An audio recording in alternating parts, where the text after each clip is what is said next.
আসসালামু আলাইকুম সবাইকে, আশা করি সকলে ভালো আছেন। টেন্সের ১২টা বাজাবো কোর্সের আজকে হচ্ছে আমাদের ১১ নম্বর ক্লাস। এর আগে আমরা ১০টা ক্লাস শেষ করেছি।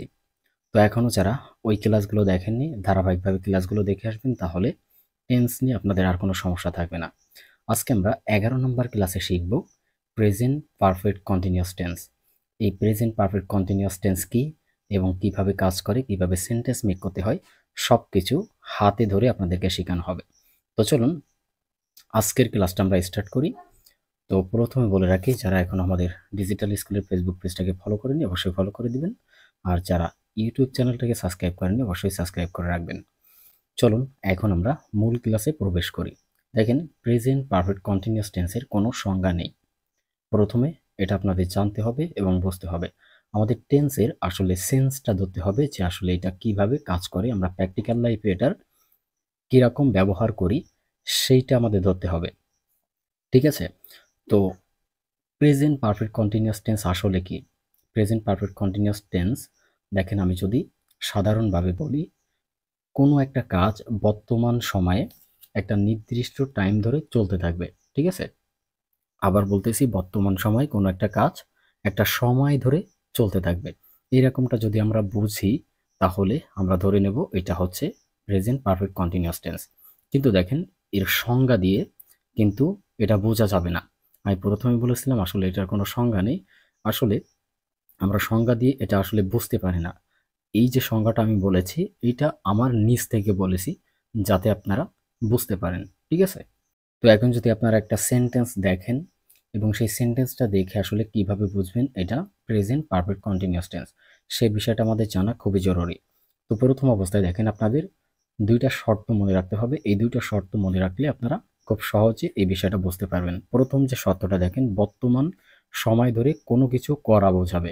মানে বর্তমানের একটা সময় ধরে কোনো একটা কাজ করা বোঝাবে। ঠিক আছে? দ্বিতীয় শর্তটা দেখেন, এইটা হচ্ছে আমাদের ইংলিশ বাক্য দেখে চেনার উপায়। আমরা অনেক সময় আর্টিকেল পড়ি, অনেক সময় অনেক প্যাসেজ পড়ি। ঠিক আছে? সেই প্যাসেজগুলো থেকে যদি আমরা কোনো একটা সেন্টেন্স প্রেজেন্ট পারফেক্ট কন্টিনিউয়াসে পাই, তাহলে সেইটা কিভাবে চিনব? দেখেন, হ্যাভ বিন অথবা হ্যাজ বিনের একটা ব্যবহার থাকবে সেই সেন্টেন্সে, এবং ভার্বের বেস ফর্মের সাথে অর্থাৎ ভার্বের ১ নম্বর রূপের সাথে আইএনজি যুক্ত থাকবে। ঠিক আছে? তো এই ২টা শর্ত আমরা এই এক্সাম্পলের মাধ্যমে মিলাবো, তাহলে খুব সহজে আমরা বুঝতে পারবো। এখন অনেকেই বলবেন আসলে ভার্বের বেস ফর্ম বা ভার্বের ১ নম্বর রূপ কি এবং তার সাথে কিভাবে আমরা আইএনজি যোগ করব, তাই না? দেখেন, আমি এখানে একটা ভার্ব নিয়েছি এবং তার ৩টা রূপ এখানে আমি লিখেছি। প্রথমে দেখেন পেলে, এই পেলে হচ্ছে আমাদের ভার্বের ১ নাম্বার রূপ। তারপরে দেখেন প্লেইড, এটা হচ্ছে ২ নাম্বার রূপ, এবং প্লেইড এটা হচ্ছে ৩ নাম্বার রূপ। তো তাহলে আমরা বুঝতে পারলাম যে এখানে ভার্বের ১ নাম্বার রূপ কি, ২ নাম্বার রূপ কি এবং ৩ নাম্বার রূপ কি। ঠিক আছে? তো এতটুকু হচ্ছে আপনাদের মনে রাখতে হবে। এরপরে দেখেন, আমরা আরেকটা বিষয় এখানে পেতে পারি, সেটা হচ্ছে দেখেন, ধরে যাবৎ বাংলা বাক্যে এই ধরে যাবতের ব্যবহার থাকবে, অথবা হতে থেকে এই ব্যবহারটা থাকবে। ঠিক আছে? তার মানে কোনো একটা সেন্টেন্স যখন আমরা প্রেজেন্ট পারফেক্ট কন্টিনিউয়াস টেন্সে পাবো, তখন এই ধরে যাবৎ এই বিষয়টা থাকতে পারে, অথবা হতে থেকে এই বিষয়টা থাকতে পারে। ঠিক আছে? এখন ধরে যাবৎ যদি হয়, তাহলে আমাদের কি করতে হবে? এই ফরকে ব্যবহার করতে হবে। কারণ কি? দেখেন, এই ধরে যাবৎ একটা নির্দিষ্ট সময় বা একটা অ্যামাউন্ট অফ টাইম, যেটাকে আমরা পরিমাপ করতে পারি। কি দিয়ে পরিমাপ করতে পারি? সংখ্যা দিয়ে। আমরা এই বিষয়টাও এই এক্সাম্পলের মাধ্যমে দেখব। ঠিক আছে? আর হতে থেকে হলে আমরা সেই বাক্যে সিন্সের ব্যবহার করব, অর্থাৎ ইংলিশে যখন এটাকে কনভার্ট করব তখন আমরা সিন্সের ব্যবহার করব। তো এই হতে থেকে এই টাইমটাকে আমরা আসলে পরিমাপ করতে পারবো না। ঠিক আছে? এটা অনির্দিষ্ট এবং কত সময় ধরে এই কাজটা চলতে থাকবে সেটা এখানে উল্লেখ থাকবে না। তো এই ২টা বিষয় আমরা ভালোভাবে বুঝবো আমাদের এক্সাম্পলের মাধ্যমে। তো তাহলে আমি আরও একবার বলি, প্রেজেন্ট পারফেক্ট কন্টিনিউয়াস টেন্স যদি আমরা চিনতে চাই, তাহলে বর্তমান সময় ধরে কোনো একটা কাজ চলতে থাকবে এরকম বোঝাবে। এটা হচ্ছে বাংলা বাক্যের ক্ষেত্রে। আর ইংলিশ বাক্যের ক্ষেত্রে হ্যাভ বিন অথবা হ্যাজ বিন, এই দুটার যে কোনো একটা থাকবে, এবং ভার্বের বেস ফর্মের সাথে আইএনজি থাকবে। ঠিক আছে? আর কি থাকবে? দেখেন, ধরে অথবা যাবত আর হতে থেকে, এই ২টা কথা আমাদের বাংলা বাক্যে থাকবে। এখন ইংলিশ বাক্যে যখন আমরা রূপান্তরিত করব, তখন ধরে যাবত থাকলে ফর, আর হতে থেকে থাকলে সিন্স। আশা করি বিষয়টা বুঝতে পেরেছেন। তো এতক্ষণে আমরা এই প্রেজেন্ট পারফেক্ট কন্টিনিউয়াস টেন্সার চেনার যে উপায় সেটা একটু জানার চেষ্টা করেছি। এখন আমরা যখন একটা বাংলা বাক্য প্রেজেন্ট পারফেক্ট কন্টিনিউয়াস টেন্সে পাবো, আমি ধরুন চিনতে পারলাম দেখে, এখন এটাকে ইংলিশে কিভাবে কনভার্ট করব, অর্থাৎ বাংলা থেকে ইংলিশে কিভাবে করবেন, এই বিষয়টা আমাদের জানতে হবে। তো এইটা যদি আমরা জানতে চাই তাহলে আমাদের একটা নিয়ম মনে রাখতে হবে, যেটাকে আমরা সাধারণত স্ট্রাকচার বলি। ঠিক আছে, তো চলুন আমরা সেই স্ট্রাকচারটা একটু জানার চেষ্টা করি। দেখেন, আমরা যদি বাংলা থেকে কোনো সেন্টেন্সকে ইংলিশে করতে চাই তাহলে প্রথমে আমাদের একটা সাবজেক্ট ব্যবহার করতে হবে, তারপরে হ্যাভ অথবা হ্যাজ বিনের একটা ব্যবহার করতে হবে। এই হ্যাভ বিন অথবা হ্যাজ বিন কোনটা কখন বসবে, দেখেন এইটা ডিমান্ড করবে সাবজেক্ট। ঠিক আছে, মানে সাবজেক্টের উপর নির্ভর করেই এই হ্যাভ বিন অথবা হ্যাজ বিন বসবে। তারপরে কি বসবে, দেখেন ভার্ব প্লাস আইএনজি, অর্থাৎ ভার্বের ১ নম্বর রূপের সাথে আইএনজি বসবে। তারপরে কি বসবে, দেখেন ফর অথবা সিন্স, যে কোনো একটা। এখন যদি আমাদের বাংলা বাক্যে ধরে যাব থাকে তাহলে আমাদের ফর বসাতে হবে, আমরা এই বিষয়টা আগেই জেনেছি। আর যদি আমাদের বাংলা বাক্যে হতে থেকে থাকে তাহলে আমাদের সিন্সকে ব্যবহার করতে হবে। ঠিক আছে, এরপরে আমাদের একটা এক্সটেনশন বা অবজেক্ট নিতে হবে। তো তাহলে আমরা এখান থেকে স্ট্রাকচারটা জানার চেষ্টা করলাম। এখন চলুন আমরা সরাসরি এক্সাম্পলে চলে যাই এবং যে বিষয়গুলো এতক্ষণে আমরা দেখলাম এইটাকে প্রমাণ করার চেষ্টা করি। আমরা যদি এটাকে প্রমাণ করতে পারি তাহলে আমাদের এই প্রেজেন্ট পারফেক্ট কন্টিনিউয়াস টেন্সটা আসলে শেখা হয়ে যাবে। তো চলুন আমরা প্রথম বাক্য দিয়ে শুরু করি। দেখেন, আমি ৩ ঘন্টা ধরে পড়াশোনা করছি। এই যে বাক্যটা, আমি ৩ ঘন্টা ধরে পড়াশোনা করছি, মানে একটা চলমান অবস্থা কিন্তু আছে এবং একটা নির্দিষ্ট সময় ধরে এই কাজটা চলতেছে। কোন কাজটা, দেখেন পড়াশোনার কাজটা। আমি ৩ ঘন্টা ধরে পড়াশোনা করছি, এই যে ৩ ঘন্টা ধরে। ঠিক আছে, তাহলে এখানে একটা চলমান অবস্থা আছে এবং একটা নির্দিষ্ট টাইম মেনটেন করে এই কাজটা করা হচ্ছে, তাই না? তো তাহলে আশা করি বুঝতে পেরেছেন যে আমরা এখান থেকে জেনেছিলাম যে বর্তমান সময় ধরে কোনো কিছু করা বোঝাবে। তো সেই জিনিসটা আমরা এখান থেকে পেলাম। তো আমরা এটাকে বুঝতে পারতেছি যে আসলে প্রেজেন্ট পারফেক্ট কন্টিনিউয়াস টেন্সের একটা সেন্টেন্স। এখন আমরা এটাকে ইংলিশ কিভাবে করব, দেখেন আমরা আগেই জেনেছি যদি আমরা কোনো সেন্টেন্সকে ইংলিশে রূপান্তরিত করতে চাই তাহলে প্রথম আমাদের প্রয়োজন হবে সাবজেক্ট। ঠিক আছে, তো এই বাক্যে দেখেন তো সাবজেক্টকে, দেখেন এই বাক্যের সাবজেক্ট হচ্ছে আমি। কিভাবে, দেখেন আমরা আগেই জেনেছি যে কাজটা করে অথবা যার সম্পর্কে কোনো কিছু বলা হয় সেই হচ্ছে সাবজেক্ট। তো এইখানে এই যে ৩ ঘন্টা ধরে পড়াশোনা করা, এই করার কাজটা কে করতেছে, দেখেন এই আমি করতেছি, তাই না? তাহলে আমি এখানে হচ্ছে সাবজেক্ট। তো আমরা সকলেই জানি আমি এর ইংলিশ কি, আই। আমরা সাবজেক্টে বসালাম আমাদের স্ট্রাকচার অনুযায়ী। এরপরে দেখেন আমরা হ্যাভ অথবা হ্যাজ বিন যে কোনো একটা বসাবো। তো কোনটা এখানে বসাবো, হ্যাভ বিন নাকি হ্যাজ বিন? দেখেন আয়ের পরে সবসময় আমাদের হ্যাভ বিন বসে। আমরা এর আগে প্রেজেন্ট পারফেক্ট টেন্সে দেখেছিলাম যে আয়ের পরে হ্যাভ বসে, তাই না? তো ঠিক একইভাবে এখানে আমাদের আয়ের পরে হ্যাভ বসবে, তারপরে হচ্ছে এই বিনটা বসবে। বিনটা এই টেন্সের ক্ষেত্রে কমন। ঠিক আছে, তো আশা করি বুঝতে পেরেছেন এখানে আমাদের হ্যাভ বিনকে ব্যবহার করতে হবে। এরপরে আমাদের দেখেন এই ভার্বের কাজ, অর্থাৎ মেন ভার্বের কাজ, এখানে এই মেন ভার্বের সাথে আইএনজি যুক্ত করতে হবে। এই সেন্টেন্সে দেখেন তো মেন ভার্বকে, দেখেন পড়াশোনা করা, তাই না? তো পড়াশোনা করার ইংলিশ কি, আমরা সকলেই জানি স্টাডি। তো স্টাডি হচ্ছে ভার্বের ১ নাম্বার রূপ। এর সাথে আমাদের কি করতে হবে, এই স্টাডির সাথে আইএনজি যুক্ত করতে হবে। আমরা আইএনজি যুক্ত করেছি, তাহলে দেখেন আই হ্যাভ বিন স্টাডিং। ঠিক আছে, এতটুকু কাজ আমাদের হয়ে গেছে, অর্থাৎ আমরা সাবজেক্টের কাজ করেছি, আমাদের স্ট্রাকচার অনুযায়ী হ্যাভ অথবা হ্যাজ বিন যেটা বসে সেইটা আমরা বসাইছি। এরপরে আমরা কি করেছি, ভার্বের কাজটা করেছি, অর্থাৎ মেন ভার্বের সাথে আমরা আইএনজি যুক্ত করেছি, তাই না? এখন আমাদের এই ফর অথবা সিন্সকে ব্যবহার করতে হবে। এখন এই বাক্যে আসলে কোনটা বসবে, ফর বসবে নাকি সিন্স বসবে? আমরা আগেই জেনেছি, দেখেন যদি কোনো বাংলা বাক্যে ধরে যাবত থাকে তাহলে আমাদের ফরকে ব্যবহার করতে হবে। কারণ কি, এটা হচ্ছে একটা অ্যামাউন্ট অফ টাইম, মানে এটা সংখ্যা দিয়ে পরিমাপ করা যায়। দেখেন তো এই বাংলা বাক্যে এই শব্দটা মেলে কিনা, দেখেন ৩ ঘন্টা ধরে। তো এই ৩ ঘন্টা, তাহলে এটাকে পরিমাপ করা যাচ্ছে না ১ ঘন্টা ২ ঘন্টা ৩ ঘন্টা, একটা সংখ্যা দিয়ে এটাকে পরিমাপ করে ফেলতেছি এবং ধরে কথাটা আছে, তাহলে আমরা এই ফরকে ইউজ করব। ঠিক আছে, তো তাহলে আমরা এখানে ফরকে নিলাম। এরপরে আমাদের সময়টাকে আনতে হবে। দেখেন ফর কত ঘন্টা, 3 আওয়ার্স। ঠিক আছে, তো এখানে দেখেন এই যে ফর 3 আওয়ার্স এতটুকুই হচ্ছে আমাদের এক্সটেনশন। তো আশা করি বুঝতে পেরেছেন যে সেন্টেন্সটা কিভাবে গঠিত হয়েছে। আমরা চলে যাব ২ নাম্বার বাক্যে এবং সেইটা আমরা ভালোভাবে বোঝার চেষ্টা করব। তো দেখেন সে সকাল থেকে রান্না করছে। সকাল থেকে রান্না করছে। দেখেন একটা টাইমের কিন্তু এখানে উল্লেখ আছে সকাল থেকে। তো সকাল থেকে কতক্ষণ রান্না করতেছে এই বিষয়টা এখানে বলা নেই, তাই না? তো আমরা আগেই জেনেছি যে কোনো একটা সময় ধরে যদি কোনো কাজ চলতে থাকে সেটা হবে প্রেজেন্ট পারফেক্ট কন্টিনিউয়াস টেন্স। তো যেহেতু এটা বর্তমান একটা সময় ধরে এই কাজটা চলতেছে তাহলে এইটা হচ্ছে আমাদের প্রেজেন্ট পারফেক্ট কন্টিনিউয়াস টেন্স। এতে আমাদের কোনো ডাউট নেই, ঠিক আছে? এখন আমরা যদি ইংলিশে করতে চাই তো প্রথমে আমাদের কি প্রয়োজন হবে? সাবজেক্ট। সাবজেক্টকে দেখেন সে, কারণ সে এই রান্নার কাজটা করতেছে, ঠিক আছে? তো সে এর ইংলিশ কি? হি অথবা সি, ঠিক আছে? তো আমরা এখানে হি নিব নাকি সি নিব? আমরা এখানে সি নিব, কারণ রান্নার কাজ বেশিরভাগ ক্ষেত্রে মহিলারা করে। তো আমরা সকলেই জানি হি কখন ব্যবহার করতে হয় এবং সি কখন ব্যবহার করতে হয়। যখন মহিলাদেরকে বোঝাবে তখন সি, আর যখন আমরা একজন পুরুষকে বুঝাইতে যাব তখন আমরা হি কে নিব, ঠিক আছে? তো তাহলে আমরা সাবজেক্ট হিসাবে হি কে নিলাম। এরপরে দেখেন আমরা এখান থেকে হ্যাভ বিন কে ব্যবহার করব নাকি হ্যাজ বিন কে ব্যবহার করব, কোনটা নিব? তো দেখেন আমাদের সাবজেক্টটা আগে বুঝতে হবে। সাবজেক্টটা হচ্ছে এখানে third person singular. Third person singular কোনগুলো? হি, শি, ইট, যে কোনো সিঙ্গেল নাম, ঠিক আছে? এইগুলো হচ্ছে থার্ড পারসন সিঙ্গুলার। এইগুলোর পরে সবসময় আমাদের হ্যাজ বিন বসবে, ঠিক আছে? আগের ক্লাসগুলোতে আমি বলেছি এই বিষয়টা। তো আশা করি বুঝতে পেরেছেন। তো তাহলে এই শি হচ্ছে থার্ড পারসন সিঙ্গুলার, তার মানে তৃতীয় কোনো একজন ব্যক্তি। এই জন্য আমরা হ্যাজ বিনকে ব্যবহার করব। তো আমরা হ্যাজ বিনকে নিলাম। এরপরে আমাদের ভার্বের কাজ।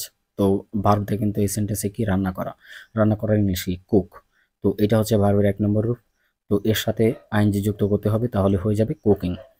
তো তাহলে দেখেন শি হ্যাজ বিন কুকিং। দেখেন কখন থেকে? সকাল থেকে। তো হতে থেকে ব্যবহার থাকলে আমরা কি নিব? সিন্স। আমরা এখান থেকে জেনেছি, কারণ এই সকাল থেকে কত ঘন্টা সেটা কিন্তু বলা নেই। এটা কিন্তু অ্যামাউন্ট অফ টাইম না, অর্থাৎ আগে আমরা দেখেছিলাম ৩ ঘন্টা ধরে, এটাকে সংখ্যা দিয়ে পরিমাপ করেছিলাম, কিন্তু সকাল থেকে রান্না করতেছে, কত ঘন্টা রান্না করেছে আমরা জানি না, তাই না? এই জন্য এখানে আমরা সিন্সকে ব্যবহার করব। তো আমরা সিন্সকে নিলাম। এরপরে দেখেন কখন রান্না করতেছিল? সকাল থেকে। তো সকাল থেকে ইংলিশ কি হবে? মর্নিং। তো এখন দেখেন তাহলে এই সিন্স মর্নিং, সকাল থেকে রান্না করা, এতটুকু হচ্ছে আমাদের কি হবে? এক্সটেনশন হবে। তো আশা করি বুঝতে পেরেছেন সেন্টেন্সটা কিভাবে গঠিত হয়েছে। এখন আমরা চলে যাব তার পরবর্তী সেন্টেন্সে। দেখেন তারা ২ ঘন্টা ধরে ফুটবল খেলছে। দেখেন তারা ২ ঘন্টা ধরে ফুটবল খেলছে। এই যে একটা সময় ধরে খেলছে, তাই না?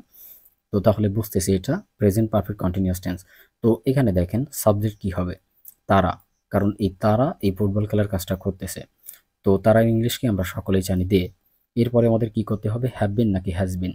দেখেন আমাদের হ্যাভ বিনকে ব্যবহার করতে হবে, কারণ দে হচ্ছে প্লুরাল সাবজেক্ট। তো প্লুরাল সাবজেক্ট হলে আমাদের প্লুরাল ভার্ব ব্যবহার করতে হয়। তো এখানে আমাদের হ্যাভ বিনটা হচ্ছে প্লুরাল ভার্ব, ঠিক আছে? তো আমরা তাহলে হ্যাভ বিনকে ব্যবহার করব। দে যেখানে সাবজেক্ট পাবেন এই প্রেজেন্ট পারফেক্ট কন্টিনিউয়াস টেন্সের ক্ষেত্রে আপনারা চোখ বুঝে হ্যাভ বিনকে বসাবেন। এইটা কমন, ঠিক আছে? কখনো চেঞ্জ হবে না। এরপরে দেখেন আমাদের কি করতে হবে? ভার্বের কাজ করতে হবে। তো এই সেন্টেন্সে ভার্ব কি? খেলা করা। তো খেলা করা ইংলিশ কি? পেলে। ভার্বের ১ নম্বর রূপ পেলে। এর সাথে আইএনজি হবে, তাহলে হয়ে যাবে প্লেইং। কি খেলতেছিল? দেখেন ফুটবল। আমরা ফুটবলকে নিলাম। এরপরে আমাদের ফর অথবা সিন্সের ব্যবহার কোনটা নিব? দেখেন এখানে ধরি কথাটা উল্লেখ আছে। তাছাড়া ২ ঘন্টা এটাকে পরিমাপ করা যায়। তাহলে আমাদের এখানে ব্যবহার করতে হবে ফরের, ঠিক আছে? তো আমরা ফরকে নিলাম। এরপরে দেখেন কত ঘন্টা? ২ ঘন্টা, 2 আওয়ার্স। এই যে ফর 2 আওয়ার্স, এতটুকু হচ্ছে আমাদের অবজেক্ট বা এক্সটেনশন। আশা করি বুঝতে পেরেছেন সেন্টেন্সটা কিভাবে গঠিত হয়েছে। এরপরে আমরা চলে যাব আমাদের নেক্সট সেন্টেন্সে। সে গতকাল হতে তার প্রজেক্টে কাজ করছে, ঠিক আছে? তো সে গতকাল হতে তার প্রজেক্টে কাজ করছে। তো একটা সময় ধরে এই কাজটা চলতেছে গতকাল হতে, তাই না? তো আমরা তো বুঝতে পারতেছি এটা প্রেজেন্ট পারফেক্ট কন্টিনিউয়াস টেন্স। তো এই সেন্টেন্সের সাবজেক্টকে দেখেন সে, সেই কাজটা করতেছে, তাই না? এর ইংলিশ কি? হি অথবা সি। আমরা ধরে নিলাম এই প্রজেক্টের কাজটা একজন ছেলে করতেছে। তো সেক্ষেত্রে আমরা হি কে ব্যবহার করব, ঠিক আছে? তো সাবজেক্ট এখানে হি, আমরা সাবজেক্টের কাজ করলাম। এরপরে দেখেন হ্যাভ বিন নাকি হ্যাজ বিন? আমরা আগেই জেনেছি হি সি থাকলে হ্যাজ বিন, ঠিক আছে? তো তাহলে আমরা এখানে হ্যাজ বিনকে নিলাম। এরপরে আমাদের ভার্ব খুঁজে বের করতে হবে। তো দেখেন প্রজেক্টে কাজ করা, তাই না? তো এই কাজ করা হচ্ছে এখানে ভার্ব, যেটাকে বাংলা আমরা ক্রিয়া বলি বা কাজ বলি, আর ইংলিশে ভার্ব বলি। তো এই কাজ করা ইংলিশ কি? ওয়ার্ক, ঠিক আছে? এটা ভার্বের ১ নম্বর রূপ। এর সাথে আইএনজি যোগ করতে হবে, তাহলে হয়ে যাবে ওয়ার্কিং। দেখেন কিসে কাজ করতেছে? তার প্রজেক্টে। তো এতটুকু ইংলিশ কি হবে? On his project. তো তাহলে এতটুকু ইংলিশ আমরা বসালাম। এখন দেখেন কখন থেকে? গতকাল। আমাদের কি বসাতে হবে, হতে থেকে হলে সিন্স, আমরা সিন্সের ব্যবহারটা করলাম। এরপরে দেখেন কখন থেকে গতকাল, তো গতকালের ইংলিশ কি হবে, স্টারডে। তো এই যে অন হিজ প্রজেক্ট সিন্স স্টারডে, এতটুকু হচ্ছে আমাদের অবজেক্ট বা এক্সটেনশন। আশা করি বুঝতে পেরেছেন সেন্টেন্সটা কিভাবে গঠিত হয়েছে। এরপরে আমরা চলে যাব পরবর্তী সেন্টেন্সে।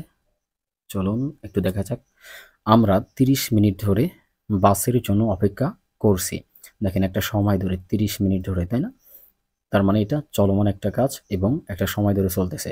এই সেন্টেন্সের সাবজেক্টকে দেখেন, সাবজেক্ট হচ্ছে আমরা। আমরা এই অপেক্ষা করার কাজটা করতেছি। তো আমরা ইংলিশ কি, আমরা জানি উই, আমরা বসালাম। এরপরে আমরা হ্যাভ বিন নাকি হ্যাজ বিনকে বসাবো। উই দ্বারা দেখেন আমরা বোঝাই, তাই না? তো আমরা কি একজন না একের অধিক ব্যক্তি, সুতরাং এটার ক্ষেত্রে আমাদের প্লুরাল ভার্ব ব্যবহার করতে হবে, কারণ সাবজেক্টটা আমাদের প্লুরাল। তো এখানে তাহলে হ্যাভ বিনকে বসাতে হবে, আমরা হ্যাভ বিনকে বসালাম। এরপরে আমাদের ভার্ব খুঁজে বের করতে হবে। দেখেন অপেক্ষা করা, অপেক্ষা করা ইংলিশ কি, ওয়েট, ভার্বের 1 নম্বর। এর সাথে কি হবে, আইএনজি, ওয়েটিং। ঠিক আছে। এরপরে দেখেন কিসের জন্য ওয়েট করতেছিলাম, বাসের জন্য, তাহলে এতটুকু ইংলিশ হবে ফর দ্য বাস, বাসের জন্য। এরপরে দেখেন কত সময় ধরে, এই ধরে ইংলিশটা আনতে হবে। আমরা আগে জেনেছি ধরে হলে ফর, তো আমরা এখানে ফরকে ব্যবহার করলাম। কত মিনিট ধরে, 30 মিনিট ধরে। আমরা এখানে লিখতে পারি 30 মিনিটস, অর্থাৎ এই for the bus for 30 minutes, এতটুকু হচ্ছে আমাদের এক্সটেনশন বা অবজেক্ট। আশা করি বুঝতে পেরেছেন সেন্টেন্সটা কিভাবে গঠিত হয়েছে। আমরা চলে যাব নেক্সট সেন্টেন্সে। দেখেন বাচ্চারা বিকেল 5টা থেকে টিভি দেখছে, একটা টাইম ধরে এই কাজটা করতেছে, তাই না? তো এখানে সাবজেক্ট কি, বাচ্চারা, বাচ্চারা টিভি দেখার কাজটা করতেছে। বাচ্চারা ইংলিশ কি, দ্য চিলড্রেন। ঠিক আছে, কিছু বাচ্চাকে আমরা নির্দিষ্ট করে বলতেছি। এখন বাচ্চারা কি একজন না একের অধিক, তাই না? তো একের অধিক হলে সেটা কি, প্লুরাল সাবজেক্ট। প্লুরাল সাবজেক্ট হলে আমরা এখানে ভার্বকে কি নিব, হ্যাভ বিনকে। ঠিক আছে, তো আমরা এখানে হ্যাভ বিনকে বসালাম। এরপরে দেখেন আমাদের ভার্ব খুঁজে বের করতে হবে। তো টিভি দেখা, এটা হচ্ছে ভার্ব, অর্থাৎ দেখা, এটা ভার্ব। দেখার ইংলিশ কি, ওয়াচ। এর সাথে আইএনজি হবে, তাহলে হয়ে যাবে ওয়াচিং। কি দেখতেছিল, টিভি। তারপরে আমরা টিভির ইংলিশটাকে বসালাম, টিভি মানে টিভি। এরপরে দেখেন বিকেল 5টা থেকে, আচ্ছা বিকেল 5টা হতে কত মিনিট দেখছে বা কত সময় ধরে দেখছে, এটা কিন্তু উল্লেখ নেই। এই টাইমটাকে আমরা পরিমাপ করতে পারি না। আমরা শুধুমাত্র এতটুকু জানতে পেরেছি যে কাজটা কখন থেকে শুরু করেছে, বিকেল 5টা থেকে। কখন শেষ হয়েছে আমরা জানি না, তাই না? তাহলে এই টাইমটাকে আমরা পরিমাপ করতে পারি না। তো এই জন্য তাহলে আমাদের কি করতে হবে, সিন্সকে ব্যবহার করতে হবে। তো আমরা এখানে সিন্সকে ব্যবহার করলাম। দেখেন কখন থেকে, 5টা থেকে, তাহলে বাই 5 PM, অথবা শুধু 5 PM আমরা লিখতে পারি। ঠিক আছে, তো এখানে দেখেন টিভি সিন্স 5 PM, এতটুকু হচ্ছে আমাদের অবজেক্ট বা এক্সটেনশন। আশা করি বুঝতে পেরেছেন সেন্টেন্সটা কিভাবে গঠিত হয়েছে। আমরা চলে যাব নেক্সট সেন্টেন্সে। দেখেন সে 6 মাস ধরে ফরাসি শিখছে, একটা টাইম ধরে সে ফরাসি ল্যাঙ্গুয়েজটা শিখতেছে, তাই না? তো আমরা বুঝতে পারতেছি এটা কোন সেন্টেন্স। ঠিক আছে, তো দেখেন এই সেন্টেন্সের সাবজেক্টকে সে, আমরা হিকে ব্যবহার করব নাকি শিকে ব্যবহার করব। ধরে নিলাম একজন মেয়ে এই ফরাসি ল্যাঙ্গুয়েজটা শিখতেছে, তো সেই ক্ষেত্রে আমরা শিখে নিলাম। এরপরে আমরা এখান থেকে হ্যাভ বিন না হ্যাজ বিনকে বসাবো। আমরা আগেই জেনেছি সি থাকলে হ্যাজ বিন, দেখেন আমরা হ্যাজ বিনকে নিলাম। এরপরে আমাদের ভার্ব খুঁজে বের করতে হবে। দেখেন এখানে ভার্ব কি, শেখা, শেখার ইংলিশ লার্ন। তার সাথে আমাদের কি করতে হবে, আইএনজি যোগ করতে হবে, তাহলে হয়ে যাবে লার্নিং। এরপরে দেখেন কি শিখতেছে, ফরাসি। তো আমরা তাহলে ফরাসি ইংলিশ কি লিখবো, ফ্রান্স। ঠিক আছে, এরপরে দেখেন 6 মাস ধরে। তো এখানে ধরে কথাটা উল্লেখ আছে, তাই না? একটা অ্যামাউন্ট অফ টাইম। তো ধরে ইংলিশ কি, ফর। এরপরে আমাদের হবে কত সময়, 6 মান্থ, তাই না? তো এই যে ফ্রান্স ফর 6 মান্থ, এতটুকু হচ্ছে আমাদের অবজেক্ট বা এক্সটেনশন। আশা করি বুঝতে পেরেছেন সেন্টেন্সটা কিভাবে গঠিত হয়েছে। এরপরে আমরা চলে যাব নেক্সট সেন্টেন্সে। দেখেন আমি গত 1 বছর ধরে নিয়মিত ব্যায়াম করছি। দেখেন একটা সময় ধরে সে ব্যায়াম করতেছে। ঠিক আছে, তো এখানে দেখেন এই সেন্টেন্সে আমাদের সাবজেক্টকে আমি, কারণ আমি ব্যায়াম করার কাজটা করতেছি। তো আমি ইংলিশ কি, আমরা সকলেই জানি আই। এরপরে দেখেন আমরা হ্যাভ বিনকে বসাবো নাকি হ্যাজ বিন, অবশ্যই হ্যাভ বিন, আমরা আগেই জেনেছি। এরপরে দেখেন আমাদের ভার্ব খুঁজে বের করতে হবে। এখানে ভার্ব কি, ব্যায়াম করা। তো ব্যায়াম করা ইংলিশ কি, এক্সারসাইজ। এর সাথে কি করতে হবে, আইএনজি যোগ করতে হবে, তাহলে হয়ে যাবে এক্সারসাইজিং। ঠিক আছে, এরপরে দেখেন আমাদের বসাতে হবে গত 1 বছর ধরে নিয়মিত। তো নিয়মিতর ইংলিশ কি, নিয়মিতর ইংলিশ হচ্ছে রেগুলারলি। রেগুলারলি কখন থেকে, দেখেন গত 1 বছর ধরে। তো ধরের ইংলিশ এখন বসাতে হবে। ধরের ইংলিশ আমরা সকলেই জানি ফর, কারণ ধরে থাকলে আমাদের ফরকে ব্যবহার করতে হয়। গত এক বছর, তাই না? গত এক বছর ইংলিশ কি? গত এক বছর ইংলিশ হবে the past year. The past ইয়ার, গত এক বছর ধরে। এখানে দেখেন রেগুলারলি ফর দ্য পাস্ট ইয়ার, এতটুকু হচ্ছে আমাদের এক্সটেনশন বা অবজেক্ট। এখন আমরা চলে যাব পরবর্তী সেন্টেন্সে। দেখেন তারা 2010 সাল থেকে এই বাড়িতে বসবাস করছে। 2010 সাল থেকে একটা সময় ধরে তারা এই বাড়িতে বসবাস করতেছে, তাই না?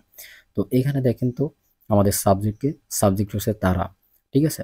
কারণ তারা এই কাজটা করতেছে, বসবাস করার কাজটা। তারা ইংলিশকে দে, আমরা সকলে জানি। এর পরে কি হ্যাভ বিন নাকি হ্যাজ বিন? আমরা আগেই জেনেছি হ্যাভ বিন। এরপরে দেখেন ভার্ব খুঁজে বের করতে হবে। এই সেন্টেন্সে ভার্ব কি? বসবাস করা, তাই না? বসবাস করার ইংলিশ কি? লিভ। তো এর সাথে আইএনজি, লিভিং। এরপরে দেখেন কোথায় বসবাস করতেছে? এই বাড়িতে। তো এই বাড়িতে ইংলিশ কি হবে? In this house. কখন থেকে? দেখেন 2010 সাল থেকে। এখানে কিন্তু আমাদের মানে এই টাইমটাকে পরিমাপ করতে পারি না, কখন শুরু করেছে তারা এই কাজটা সেটা উল্লেখ আছে 2010 সাল থেকে, কিন্তু শেষ করেছে কখন উল্লেখ নেই। সুতরাং এটাকে আমরা অ্যামাউন্ট অফ টাইম বলতে পারি না, ঠিক আছে? এই জন্য আমরা কি করব? সেন্সকে ব্যবহার করব। তো দেখেন আমরা সেন্সকে নিলাম, এরপরে আমাদের টাইমটাকে আনতে হবে। কত সাল থেকে? 2010, ঠিক আছে? তো আমরা এখানে বসালাম। দেখেন ইন দিস হাউস সিন্স 2010, এতটুকু হচ্ছে আমাদের এক্সটেনশন বা অবজেক্ট। আশা করি সেন্টেন্সটা বুঝতে পেরেছেন যে কিভাবে গঠিত হয়েছে। এরপরে আমরা চলে যাব আমাদের লাস্ট সেন্টেন্সে। দেখেন সে এক সপ্তাহ ধরে ওই বইটি পড়ছে। একটা সময় ধরে সেই বইটি পড়তেছে, তাই না? তো এই সেন্টেন্সের সাবজেক্টকে সে পড়ার কাজটা করতেছে। তো এর ইংলিশ কি হবে? হি অথবা সে। আমরা ধরে নিলাম একজন ছেলে বা পুরুষ এই পড়ার কাজটা করতেছে, তাহলে এর ইংলিশ হবে হি। হির পরে সবসময় কি হবে? হ্যাজ বিন, তাই না? তো তাহলে আমরা হ্যাজ বিনকে নিলাম। এরপরে ভার্ব খুঁজে বের করেন। পড়ার ইংলিশ কি? রিড। এর সাথে কি হবে? আইএনজি, তাই না? তাহলে হয়ে যাবে রিডিং। তো আমরা ভার্ব পর্যন্ত কাজ করে ফেললাম। আমাদের কিন্তু প্রত্যেকটা সেন্টেন্স এই স্ট্রাকচার অনুযায়ী যাচ্ছে, আপনারা খেয়াল করতেছেন কিনা জানি না, ঠিক আছে? এরপরে দেখেন কি পড়তেছে? ওই বইটি। তো ওই বইটির ইংলিশ কি হবে? ওই বইটির ইংলিশ হবে দ্যাট বুক, ঠিক আছে? আমরা বসালাম। এরপরে দেখেন এখানে এক সপ্তাহ ধরে কথাটা আছে, তো ধরে থাকলে আমরা জানি ফর, আমরা এখানে ফরকে ব্যবহার করলাম। আর এক সপ্তাহের ইংলিশ কি? আ উইক, ঠিক আছে? তাহলে that book for a week, এতটুকু হচ্ছে আমাদের এক্সটেনশন। আশা করি বুঝতে পেরেছেন যে সেন্টেন্সগুলো কিভাবে এখানে গঠন করা হয়েছে। এখন এখানে প্রত্যেকটা সেন্টেন্স কিন্তু এখানে যে আমি নিয়মগুলো বলেছিলাম এই নিয়মগুলো মেনেই কিন্তু এখানে গঠিত হয়েছে, এবং আপনি আপনার সারা জীবনে যত সেন্টেন্স পাবেন দেখবেন এই নিয়মের বাইরে যাবে না। আপনারা ইংলিশ বাক্যে খেয়াল করেছেন কিনা জানি না। দেখেন আমরা বলেছিলাম হ্যাভ বিন অথবা হ্যাজ বিন বসবে এবং ভার্বের সাথে আইএনজি থাকবে। দেখেন প্রত্যেকটা বাক্যে এই নিয়মটা ফলো করেছে। আপনারা একটু মিলাই নিন, তাহলে আরও ভালোভাবে ক্লিয়ার হবেন, ঠিক আছে? হয় হ্যাভ বিন আছে, না হলে হ্যাজ বিন আছে, এবং তারপরে যে মেন ভার্ব অর্থাৎ ভার্বের 1 নম্বর রূপের সাথে আমরা আইএনজি ব্যবহার করেছি প্রত্যেকটা সেন্টেন্সের ক্ষেত্রে। তো আসলে এইভাবেই কিন্তু এই সেন্টেন্সগুলো গঠিত হয়। আপনারা যদি একবার এটাকে বুঝতে পারেন তাহলে সারা জীবনে আর সমস্যা হবে না। তো আশা করি ভালোভাবে বুঝতে পেরেছেন। তো যদি ভিডিওটি ভালো লাগে অবশ্যই লাইক, কমেন্ট এবং শেয়ার করবেন। আর আমাদের ফেসবুক পেজটাকে ফলো করবেন এবং ইউটিউব চ্যানেলটাকে অবশ্যই সাবস্ক্রাইব করবেন। এখানে আমি আপনাদের 10টা সেন্টেন্স ভালো করে বোঝানোর চেষ্টা করেছি, এবং নিচে আমাদের আরও 10টা সেন্টেন্স আছে যেগুলো আপনাদের হোমওয়ার্ক থাকবে। দেখেন এইগুলো হচ্ছে আপনাদের হোমওয়ার্ক। আমি কিন্তু প্রত্যেকটা ক্লাসে আপনাদের 10টা করে হোমওয়ার্ক দিয়েছি। আপনারা স্ক্রিনশট দিয়ে নিতে পারেন, অথবা আপনারা চাইলে আমি এটার পিডিএফ আপনাদেরকে দিয়ে দেবো, ঠিক আছে? তো অবশ্যই এগুলো প্র্যাকটিস করবেন, তাহলে আপনারা এইগুলো ভালোভাবে শিখতে পারবেন। তো দ্যাটস অল টুডে। আসসালামু আলাইকুম।